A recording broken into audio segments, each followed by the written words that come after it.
trabajos, hermanos.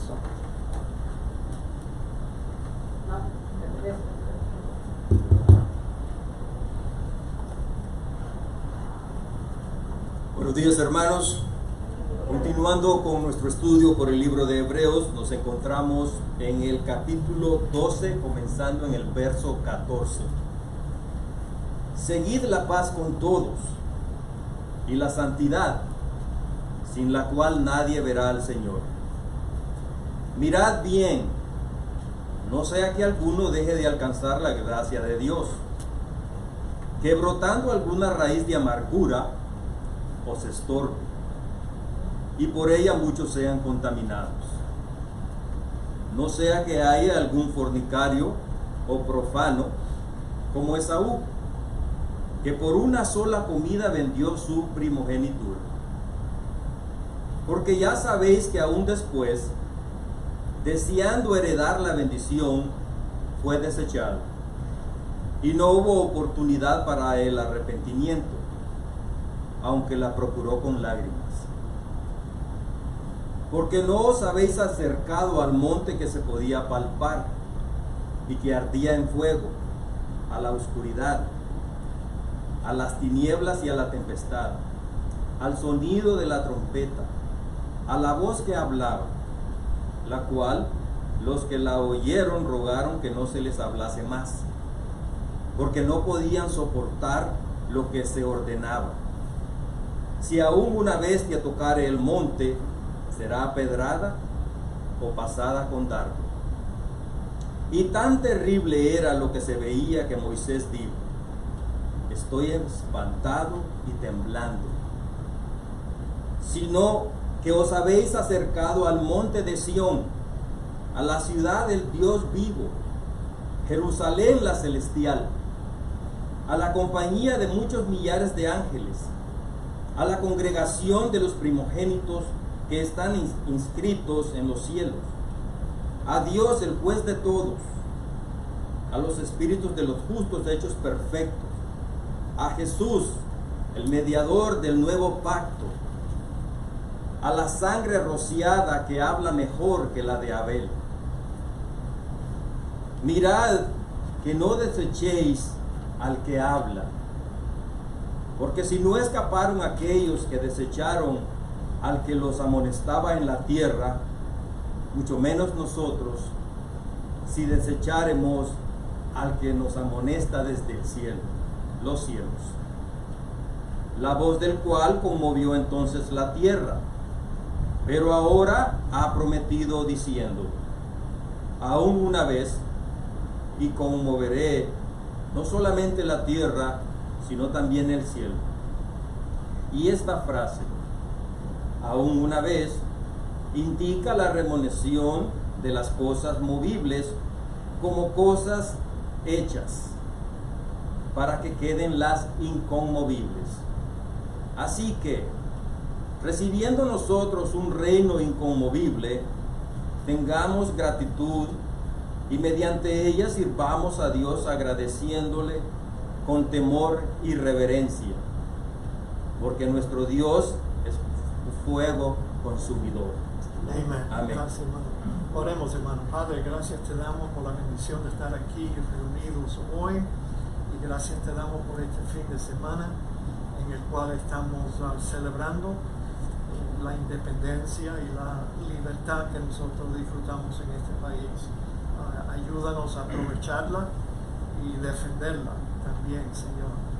Y ahora te pedimos que nos hables a nuestros corazones a través de este pasaje, y pedimos hoy la ayuda de tu Espíritu Santo, Señor, ya que sabemos que este pasaje no es muy claro en algunas partes. Pedimos que tu Espíritu hable en nuestros corazones, nos aclare tu verdad y ayúdanos a aplicar bien este pasaje.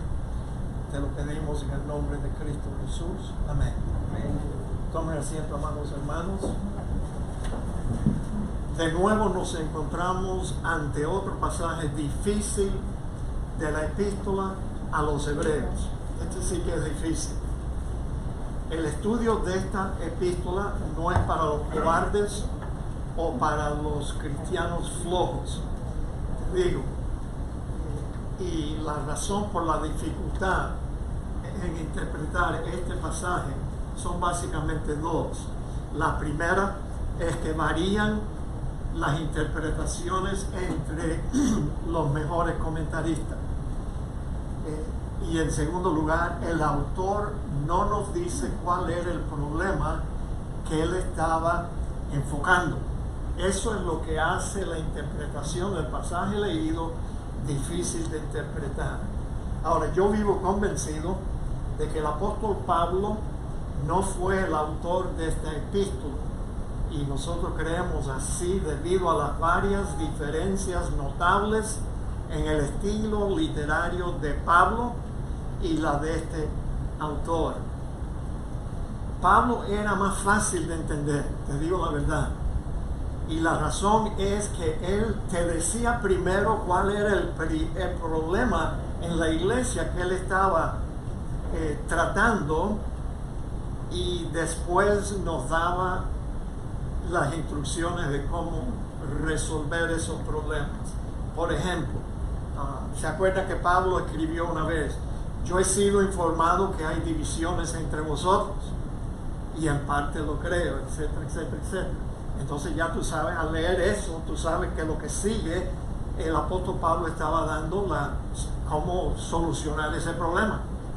Otra vez me acuerdo haber leído que Pablo escribió: me han informado que alguno tiene la mujer de su padre, un pecado de inmoralidad en extremo. Entonces, pero bueno, ya al leer eso sabemos lo que sigue. Otra vez Pablo escribió: en cuanto a lo que me escribieron acerca del matrimonio, bueno le sería a los hombres quedarse como yo. O sea, el apóstol Pablo aconsejaba que mejor era no casarse. Y el motivo por eso era debido a que él quería evitarnos la aflicción de la carne, que padecen tanto hombres como mujeres dentro del matrimonio, y nadie es exento. Pero bueno, una vez que tú lees eso, en cuanto a las preguntas que me hicieron en cuanto al matrimonio, aquí viene mi respuesta. Y otra vez, la última que quiero mencionarles, Pablo una vez dijo: me han dicho que hay algunos entre vosotros que no quieren trabajar.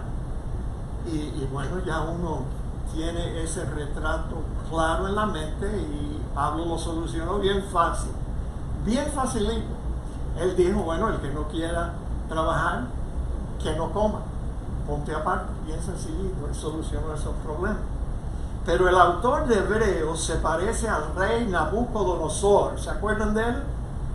Cuando él tuvo un sueño una noche que lo turbó mucho, y luego cuando despertó, él llamó a sus adivinos, los astrólogos, los espiritistas, los santeros, y les demandó que le dijeran el sueño primero y después la interpretación.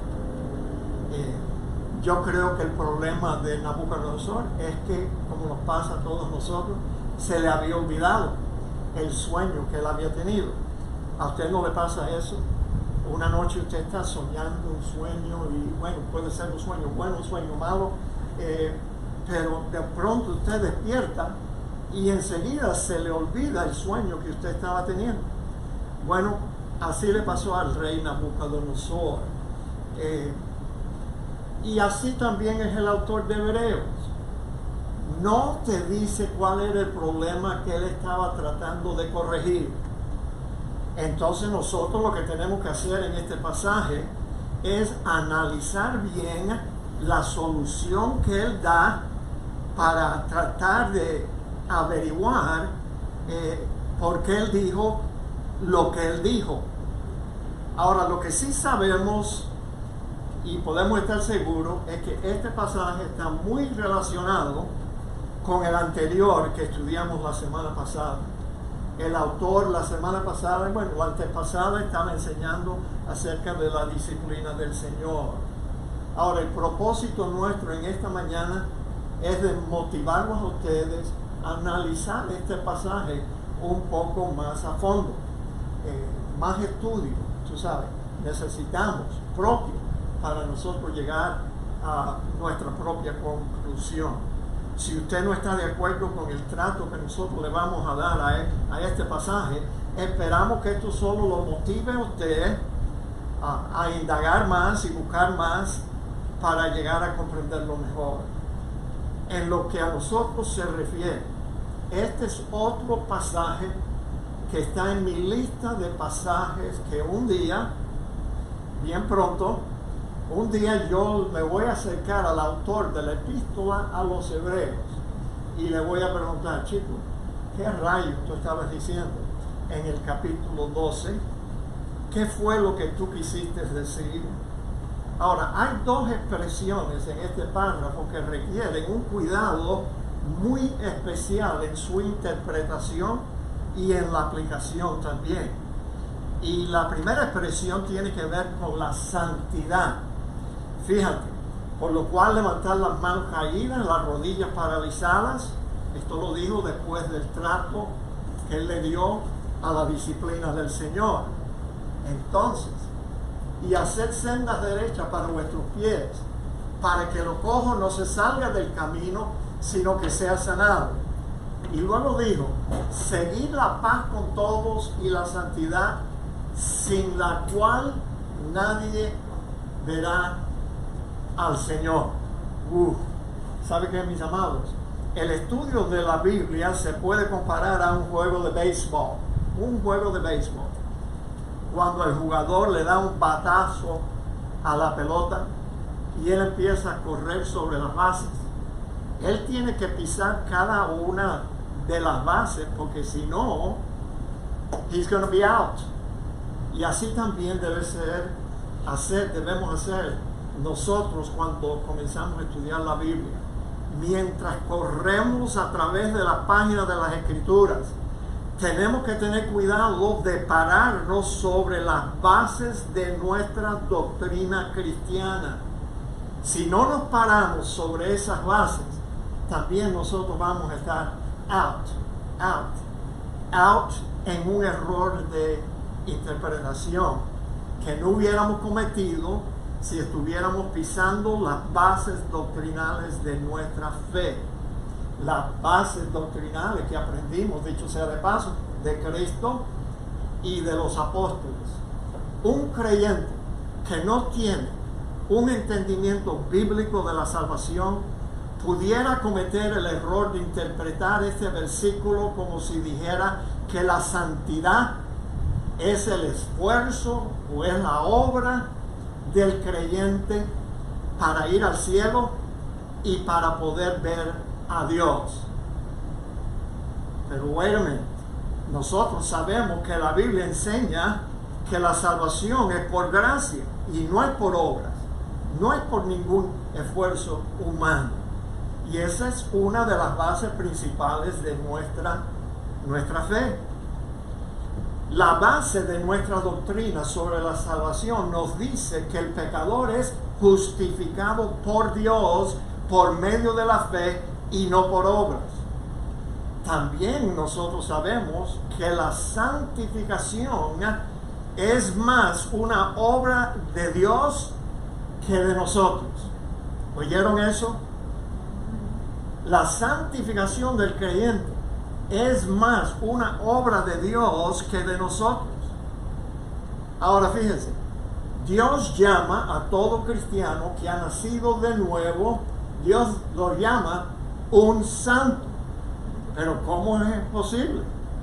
¿Cómo es que Dios llama a todos los cristianos, los buenos, los mediocres y hasta los malos, les llama santos?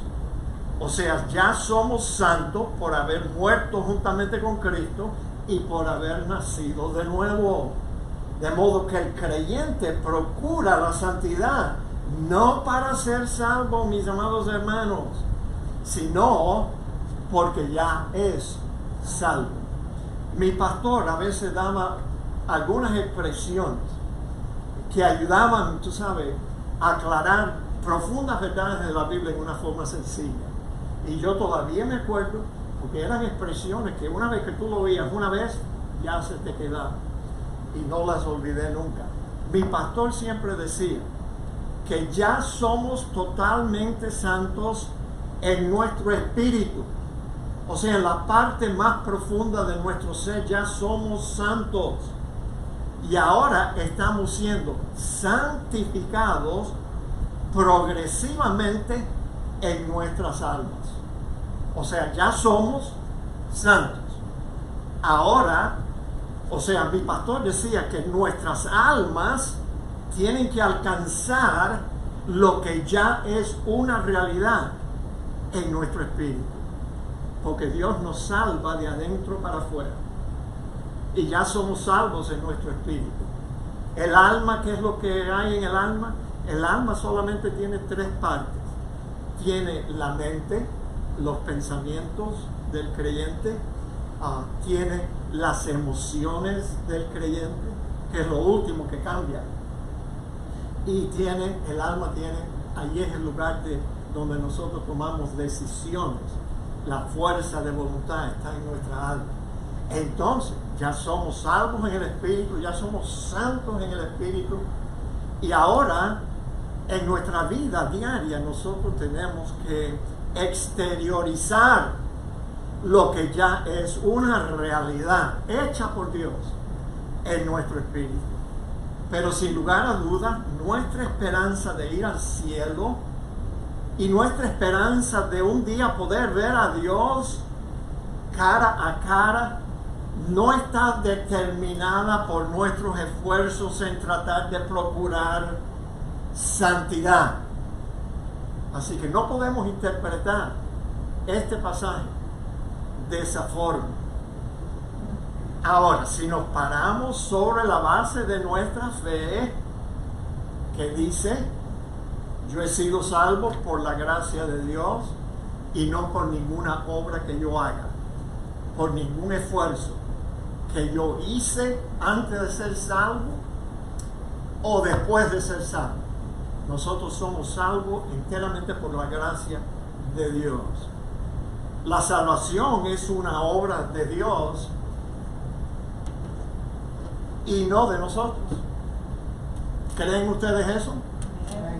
La salvación es una obra de Dios. Nosotros no inventamos la salvación o el camino de salvación. Por tanto, podemos decir con toda certeza que Dios es el que salva al pecador y lo hace por gracia.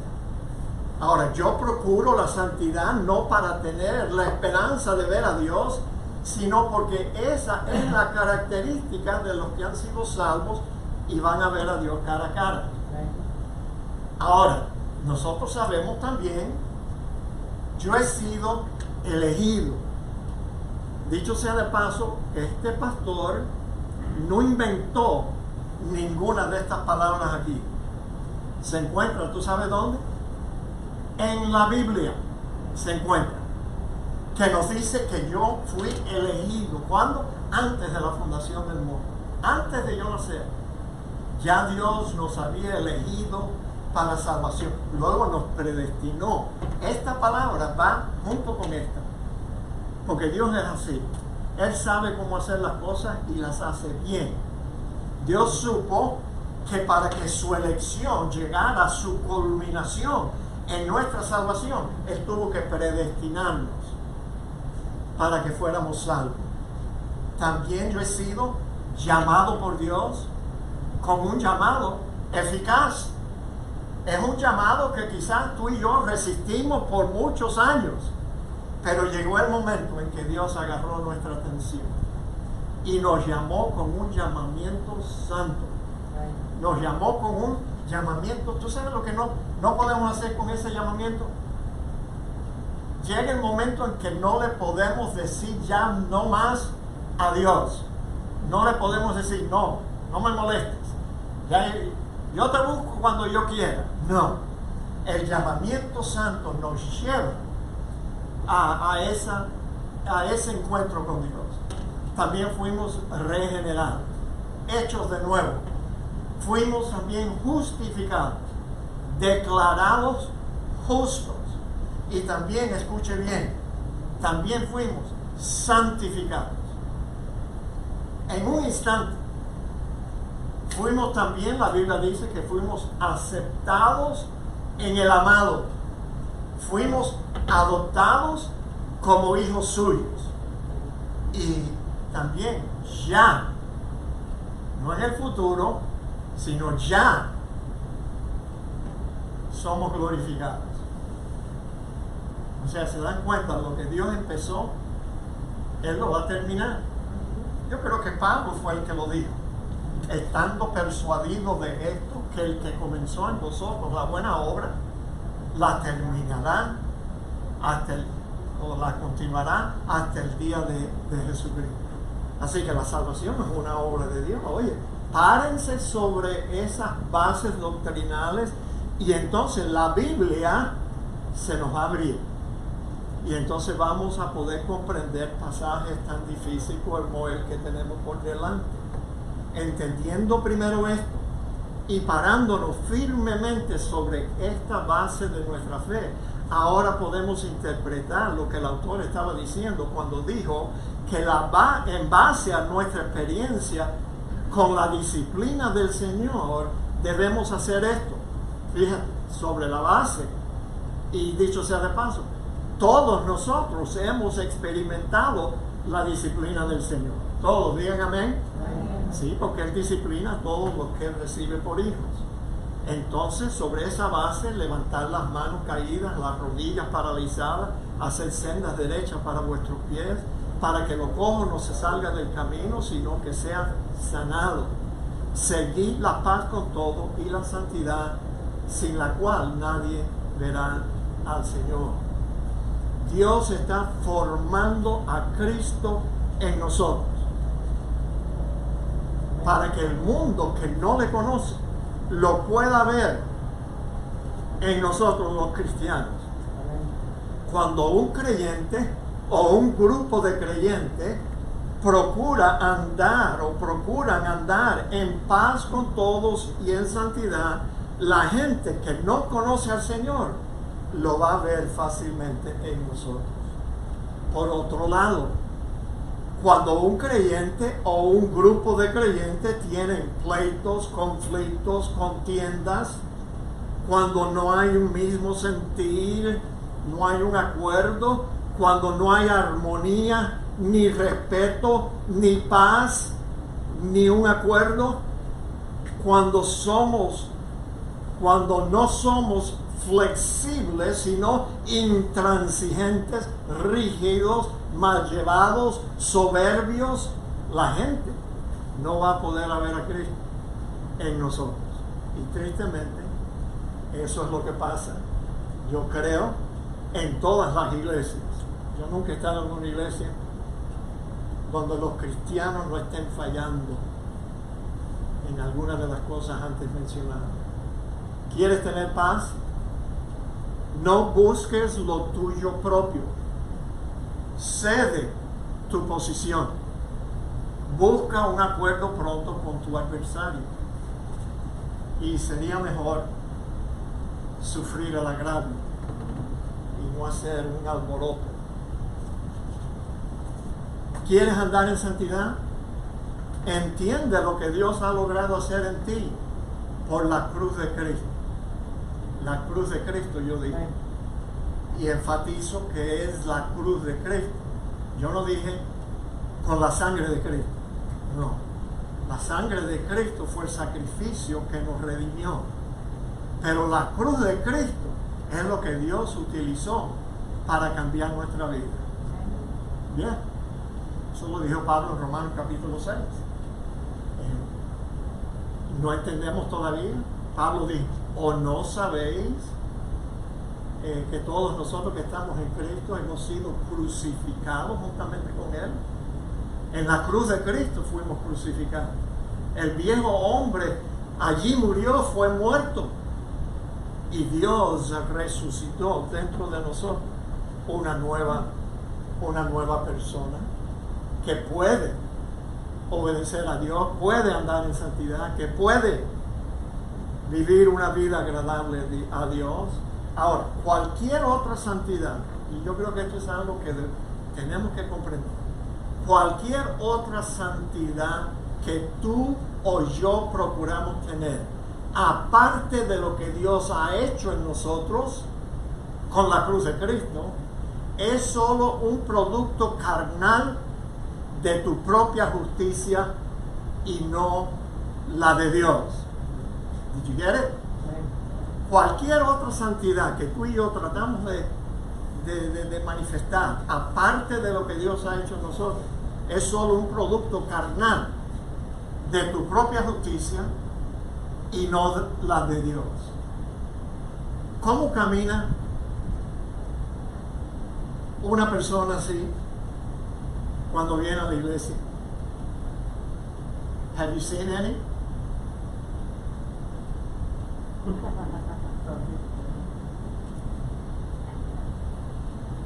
Tú sabes, un santito. Pero ¿sabe qué? Dios conoce el corazón. No podemos fingir una santidad producto de nuestra carne y pensar que eso va a agradar a Dios. No, señores. Ahora, la segunda expresión, más difícil de interpretar que la primera, tiene que ver con la gracia de Dios. Aquí sí, aguántense, pisen las bases, porque si no, we're going to be out. Mirad bien, no sea que alguno deje de alcanzar la gracia de Dios, que brotando alguna raíz de amargura os estorbe y por ella muchos sean contaminados. No sea que haya algún fornicario o profano como Esaú, que por una sola comida vendió su primogenitura. La mayoría de los cristianos, cuando oyen hablar de la gracia de Dios, enseguida piensan en la gracia salvadora. Es cierto también que el autor estaba hablando a tres tipos de hebreos. Esto yo lo he dicho ya muchas veces en este estudio. Él estaba hablando a los hebreos que eran salvos, estaba hablando a los hebreos que estaban convencidos, pero todavía no se habían entregado. Y luego estaba hablando a algunos hebreos, tú sabes, que no estaban ni convencidos ni convertidos.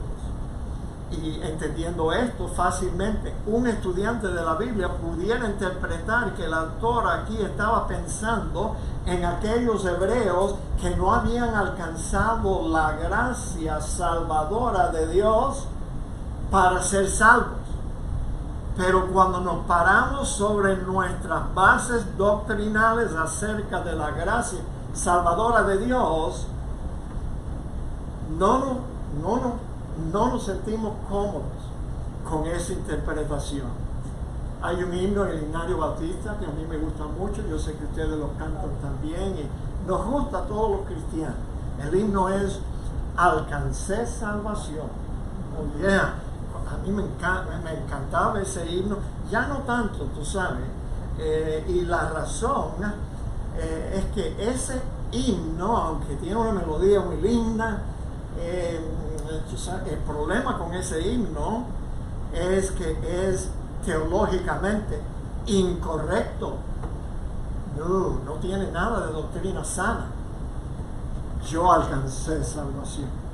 De ver, is that what you think? Que tú fuiste el que alcanzaste la salvación. La gracia salvadora, mis hermanos, te alcanza a ti, no tú a él. Digan amén. Amén. Aunque no lo crean, la gracia salvadora nos alcanza a nosotros. Nosotros no alcanzamos esa gracia salvadora de Dios.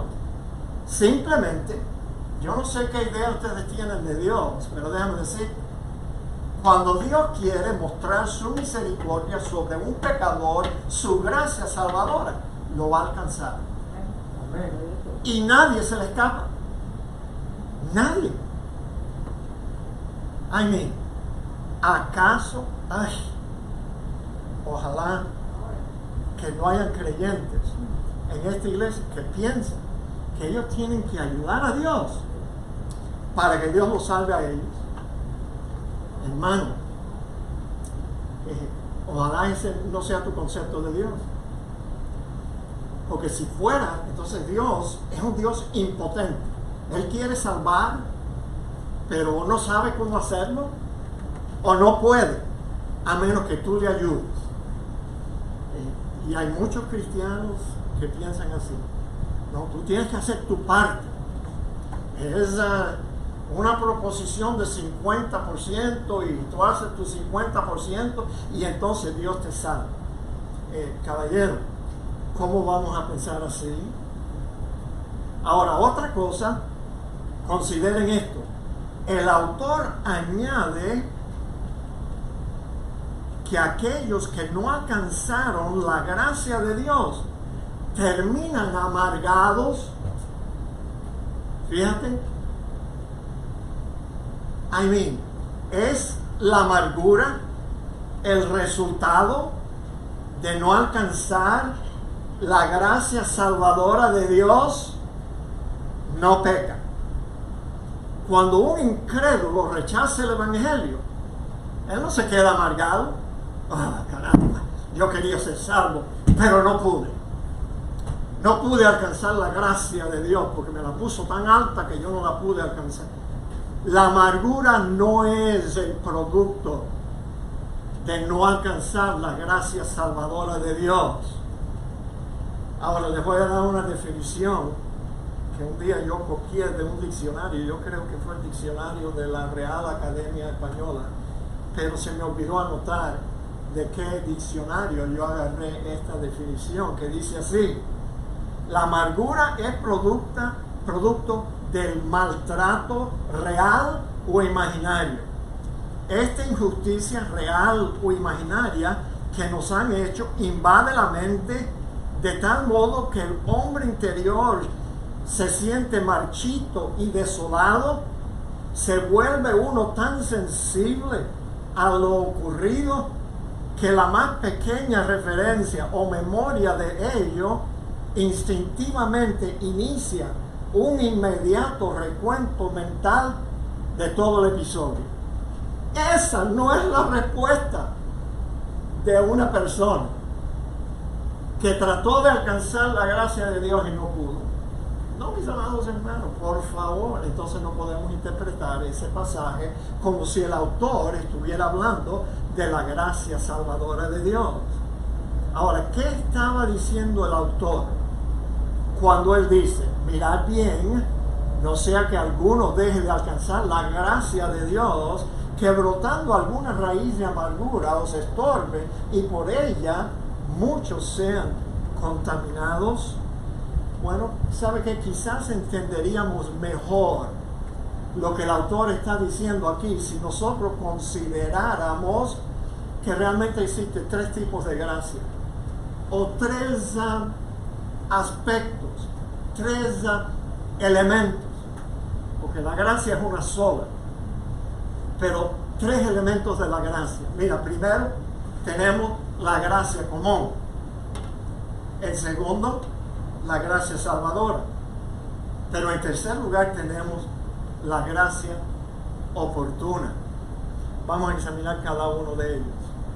La gracia común no significa que todos tienen la oportunidad de ser salvos como algunos piensan.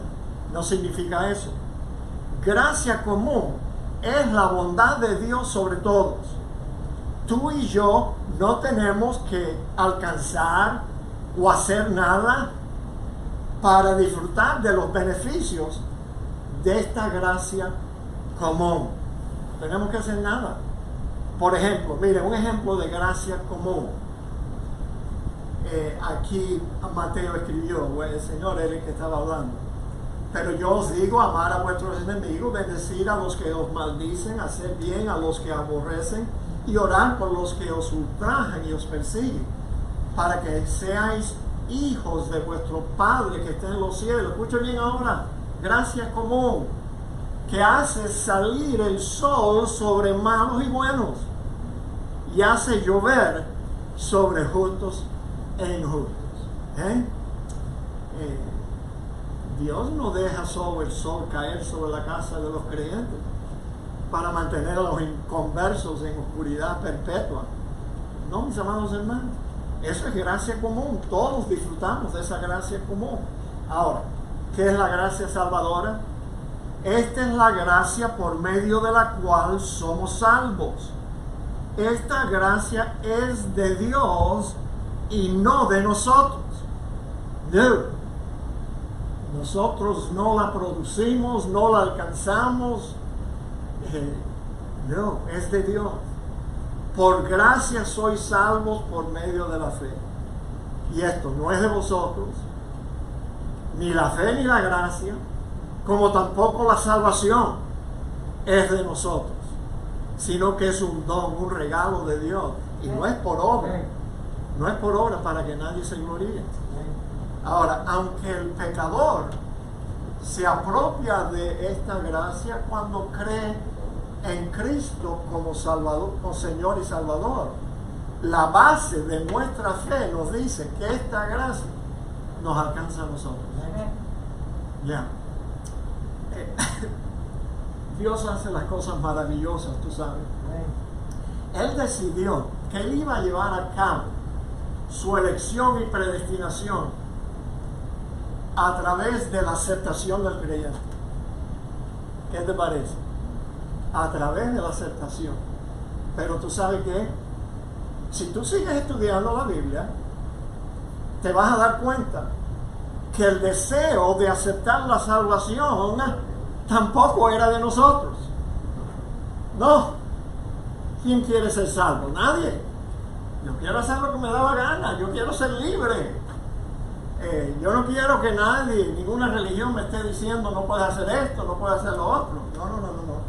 Entonces, mis amados hermanos, ¿cómo fue que un día Dios tomó a un hombre malo, como yo era, y lo puso de rodillas, con lágrimas en sus ojos, diciendo, yo quiero aceptar a Cristo? ¿Quién produjo eso? No fueron las circunstancias de mi vida. No, señores, por favor. Dios es el Salvador. Dios es el que produce, dijo el apóstol Pablo. Dios es el que produce en vosotros el querer como el hacer por su buena voluntad. A Él sea la gloria. A Él sea la gloria.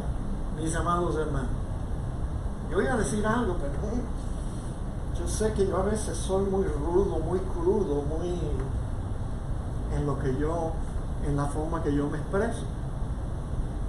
No puedo decir, están con ánimo de, aunque sea escuchando. Yo lo voy a decir de todas formas, pero ustedes me dieron permiso, primero porque yo los obligué a darme permiso. Si yo fuera Dios, yo cogiera a todos los cristianos que piensan que ellos fueron salvos por algo que ellos hicieron. ¿Tú sabes lo que yo haría con todos ellos? Yo los pusiera en 4 patas, comiendo hierba,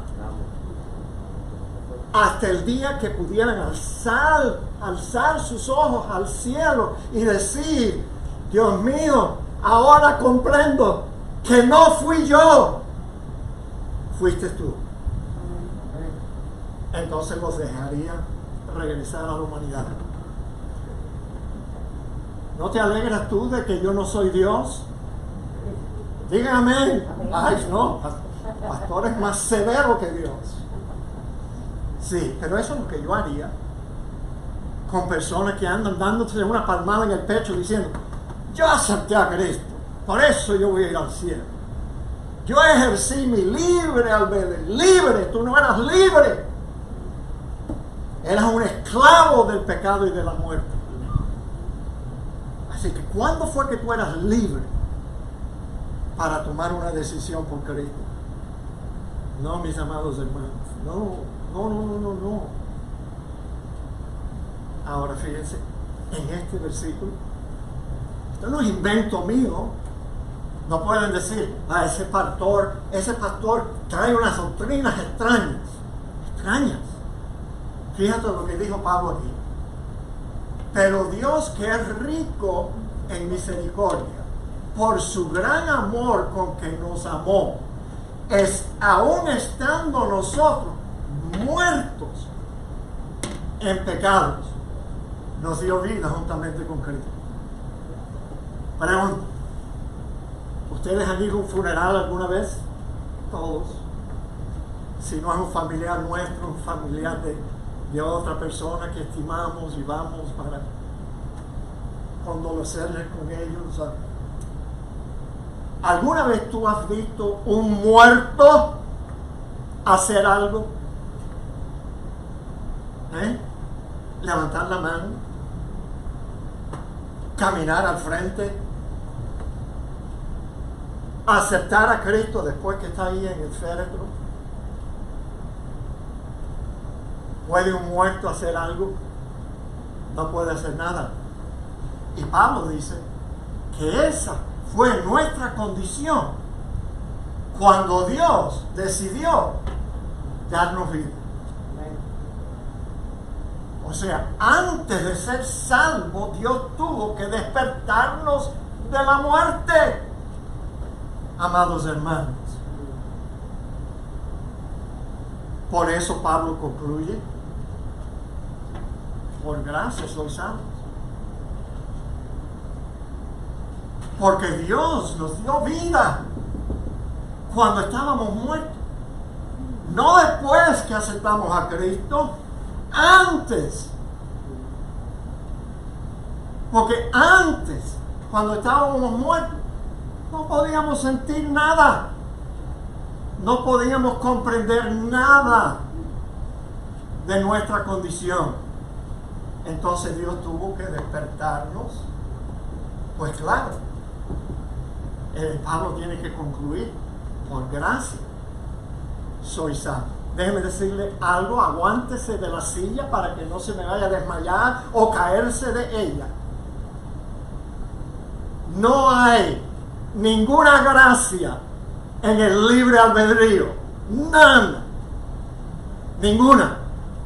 Ni una pizca. No hay gracia. Si tú piensas que tú eras libre para aceptar o rechazar a Cristo, y tú eres tan bueno que tú decidiste, bueno, yo lo voy a aceptar de tu propia voluntad, porque tú eras libre. Déjame decirte, no hay gracia en una salvación basada en el libre albedrío. Digan amén, aunque usted no lo crea. Solo hay gracia cuando Dios es el que nos despierta de la muerte. Porque entonces nosotros no hicimos nada. Nosotros no le ofrecimos a Él nada. Por su gran amor con que Él nos amó, ese amor eterno, cuando estábamos muertos, Él decidió darnos a nosotros vida en Cristo Jesús. Esto es tan claro como el agua en la Biblia. Yo no sé cómo un cristiano puede leer la Biblia toda la vida y no caer en cuenta.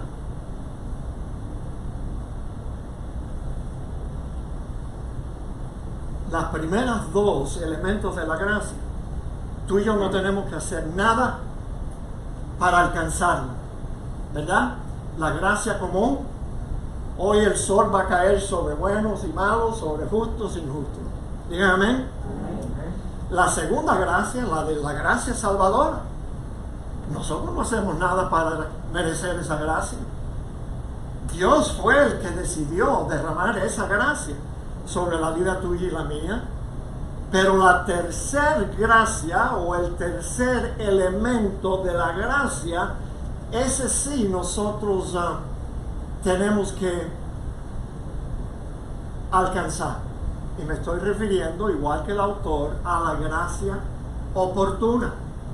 La gracia oportuna de Dios está disponible a todos los creyentes, no a los incrédulos, para ayudarnos a pasar o soportar las tormentas de nuestra vida. Esa es la gracia oportuna. Dios a veces, en su infinita sabiduría y por su soberanía,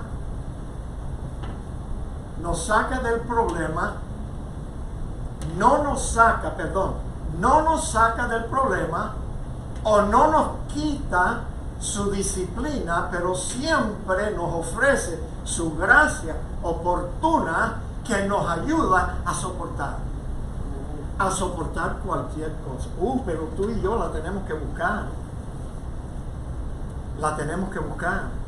La gracia oportuna de Dios está disponible. Ya yo dije eso. Yes. Dios a veces no nos quita el problema y no. Pero nos ofrece su gracia. Ahora, nosotros creemos que esta es la gracia a la que el autor se refería en este pasaje que estamos estudiando. La gracia oportuna. Un ejemplo en la vida del apóstol Pablo. Y para que la grandeza de las revelaciones no me exaltase desmedidamente, me fue dado un aguijón en la carne, un mensajero de Satanás, que me abofetee, para que no me enaltezca sobremanera, respecto al cual 3 veces he rogado al Señor que lo quite de mí. Y yo creo que Pablo escuchó a Dios diciéndole, de alguna forma, lo escuchó o lo entendió, cuando Dios le dijo al apóstol: bástate mi gracia, porque mi poder se perfecciona en la debilidad. Por tanto, de buena gana me gloriaré más bien en mis debilidades, para que repose sobre mí el poder de Cristo. Por lo cual, por amor a Cristo, me gozo en las debilidades, en afrentas, en necesidades, en persecuciones, en angustias, porque cuando soy débil, entonces soy fuerte. Bástate mi gracia, Pablo. Yo te ofrezco mi gracia, pero no te voy a quitar el aguijón. No te lo voy a quitar, porque ese aguijón está ahí con un propósito mío. Así que aguanta como un macho y depende de mi gracia. Eso fue lo que le dije. Este aguijón en su carne fue una disciplina preventiva de parte de Dios, de parte del Señor. Pablo aprendió a apropiarse de esa gracia y dependió de esa gracia oportuna de Dios para soportar todo lo que el apóstol Pablo tuvo que soportar. Tú sabes, porque aunque Pablo no escribió este texto, yo creo que él aprendió esa verdad. Acerquémonos pues confiadamente al trono de la gracia para alcanzar misericordia y hallar gracia para el oportuno socorro. ¿Dónde buscamos la gracia de Dios?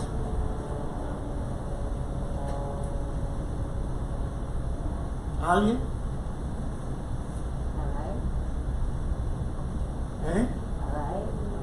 Sí.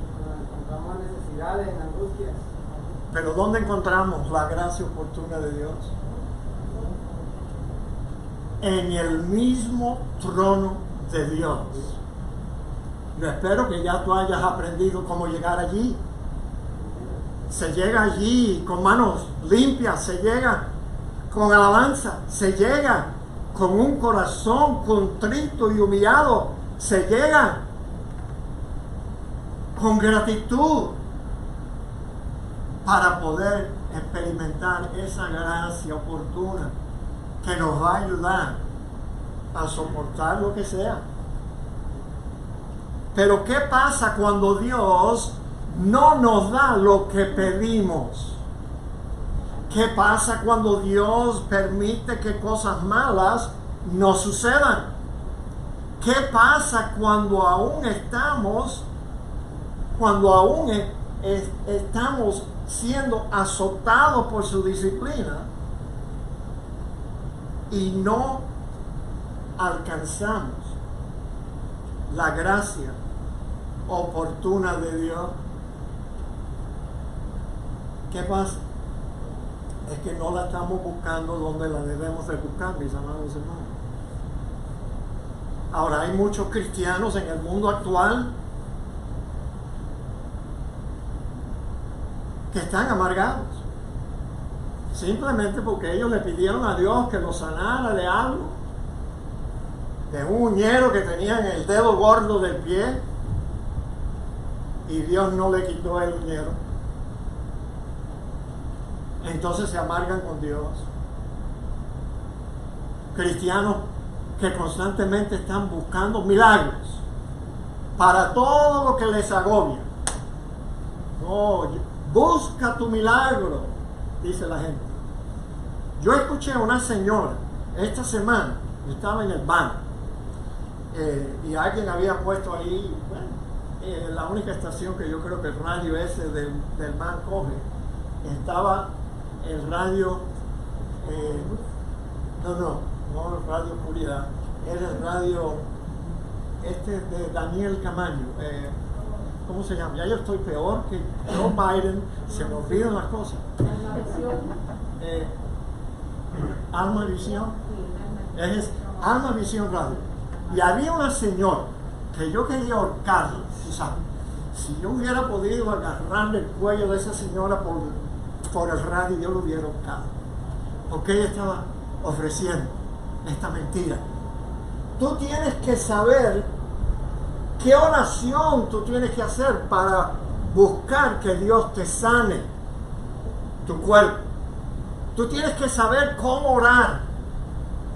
Y nosotros te vamos a enseñar cómo hacerlo si tú compras este libro que yo escribí, 7 pasos para conseguir lo que tú quieres de Dios.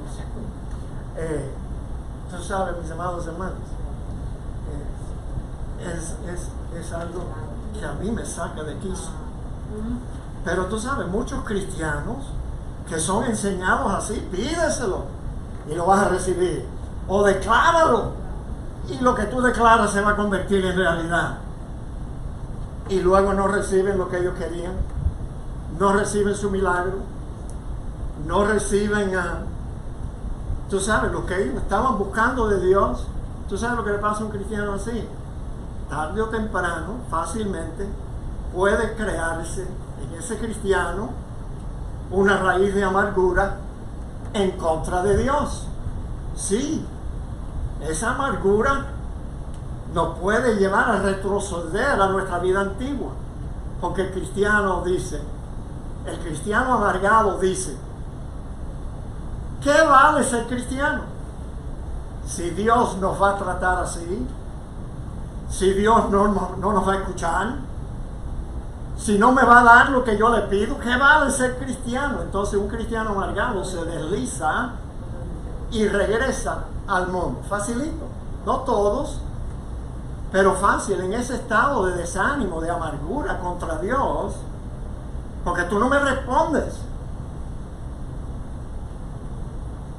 Nos puede pasar como le pasó a Esaú.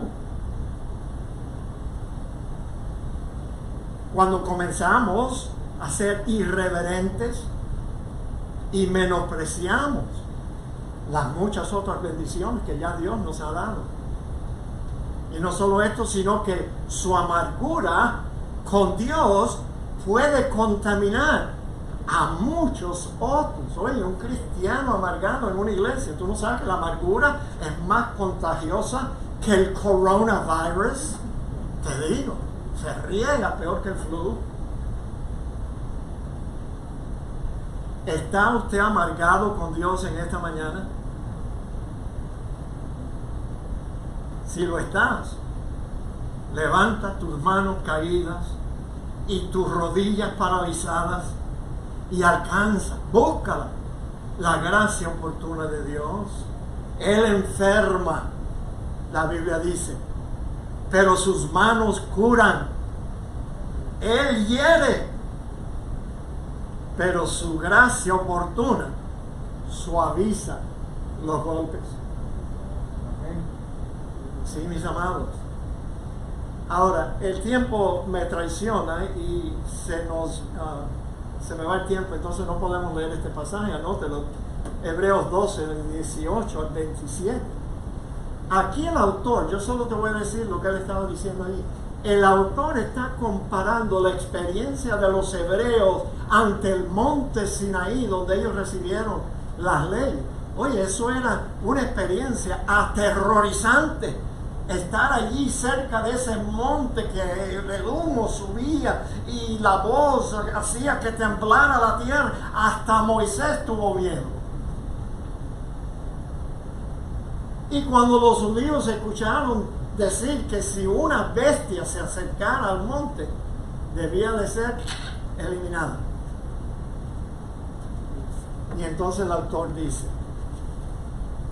nuestra experiencia, sino que os habéis acercado al monte de Sión, a la ciudad del Dios vivo, Jerusalén la celestial, a la compañía de muchos millares de ángeles, a la congregación, versículo 23, a la congregación de los primogénitos que están inscritos en los cielos, me imagino que en el libro de la vida, a Dios el juez justo, a los espíritus de los justos hechos perfectos que pasaron antes que nosotros, a Jesús el mediador del nuevo pacto y a la sangre rociada que habla mejor que la de Abel. Dice que nosotros nos hemos acercado. Tú sabes, es un mundo diferente. Tú sabes, nosotros no tenemos que tener miedo a acercarnos a Dios. Él nos invita. Acerquémonos pues con confianza, sin ningún temor, al trono de su gracia, para hallar gracia para el oportuno socorro. Es diferente. Nosotros somos la congregación de los primogénitos que están inscritos en el cielo. ¿Sabías tú que todos tenemos la bendición eterna de la primogenitura espiritual? ¿Sabe por qué la tenemos? Porque no fuimos engendrados de carne y sangre, sino de Dios. Todos los cristianos somos hijos primogénitos de Dios, porque Dios tiene muchos hijos, pero ningún nieto. Nosotros no heredamos la salvación de nuestros padres, de nuestros primos, de nadie. Cada cristiano es engendrado por Dios y por eso es un hijo primogénito de Dios. Bueno, ¿eres tú un amargado, apartado de los caminos del Señor, o eres un siervo agradecido? Porque ¿sabe qué? El autor termina diciendo que la gratitud es la cura para la amargura espiritual, la amargura contra Dios. Cuando contemplamos lo que hemos recibido, lo que Dios ha hecho en nosotros, así que recibiendo nosotros un reino inconmovible que no se mueve, tengamos gratitud y mediante ella sirvamos a Dios, agradándole con temor y reverencia, porque nuestro Dios es un fuego consumidor. Gratitud, no amargura, mis amados. La gratitud es producida cuando nos damos cuenta del reino que hemos recibido. Estamos nosotros muchísimo mejor que un hebreo bajo el antiguo pacto. La amargura es producida cuando nos fijamos en lo que no hemos recibido, o en lo que no tenemos, o cuando recibimos lo que pensamos que no merecemos. Ay, nos amargamos. ¿Cómo Dios me va a pagar a mí así? Yo que soy su siervo, la niña de sus ojos. ¿Cómo Dios me va a tratar así? El fruto, mis amados hermanos, con esto termino. El fruto de la gratitud es el servicio reverente y una vida agradable a Dios. Oremos. Padre, gracias te damos por lo que hemos oído, lo que hemos entendido, y gracias te damos que ahora, aunque sea un poquito, entendemos lo que el autor de Hebreos quiso decir en este difícil pasaje. Te damos a ti toda la gloria y la honra por las cosas que tú has hecho en nosotros, las cosas que estás haciendo y lo que tú vas a hacer en el futuro. Te lo pedimos en el nombre de Cristo Jesús. Amén. Vamos a celebrar la cena del Señor hoy, el primer domingo del mes de julio. Le voy a pedir a nuestro hermano pastor si tiene la bondad de ayudarme hoy